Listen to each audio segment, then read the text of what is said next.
ভারতের অযোধ্যার রাম মন্দিরের দানবাক্স থেকে চুরি হওয়া লাখ লাখ রুপি নগদ অর্থের একটি অংশ পরিবারের সদস্য, বন্ধু এবং প্রেমিকার জন্য ব্যয় করার কথা জিজ্ঞাসাবাদে স্বীকার করেছেন এক অভিযুক্ত।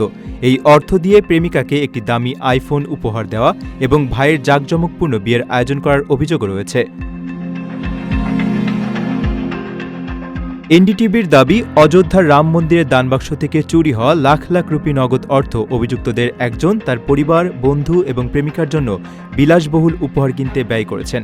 দান চুরির অভিযোগে অভিযুক্ত ৮ জন গণকর্মীর একজন অবিনাশ শুক্লার কথিত স্বীকারোক্তির ভিত্তিতে জানা গেছে, এই অর্থ দিয়ে একটি দামি আইফোন কেনা এবং একটি জাঁকজমকপূর্ণ বিয়ের অনুষ্ঠানের আয়োজন করা হয়।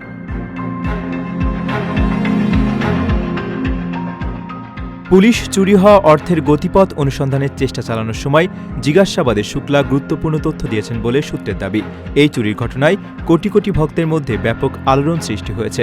সূত্রের ভাষ্য অনুযায়ী চুরি হওয়া অর্থের পরিমাণ কয়েক কোটি রুপি বলে ধারণা করা হলেও শুক্লা স্বীকার করেছেন যে তিনি প্রায় ১৯ লাখ রুপি নিজের, পরিবারের সদস্য এবং বন্ধুদের পেছনে ব্যয় করেছেন। এছাড়া অভিযুক্ত তার প্রেমিকাকে একটি আইফোন উপহার দেন এবং তার ব্যাংক হিসাবে আরও ২,৫০,০০০ রুপি স্থানান্তর করেছেন।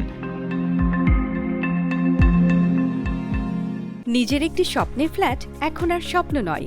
প্রবাসীর সিটিতে শুরু হয়েছে ৬ বছর মেয়াদী সহজ কিস্তিতে ফ্ল্যাট কেনার দারুণ সুযোগ।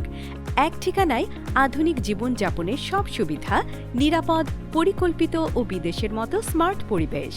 আজই বুকিং করুন আপনার পছন্দের ফ্ল্যাট আর গড়ে তুলুন নিজের স্থায়ী ঠিকানা। বিস্তারিত জানতে কল করুন স্ক্রিনে দেওয়া নাম্বারে।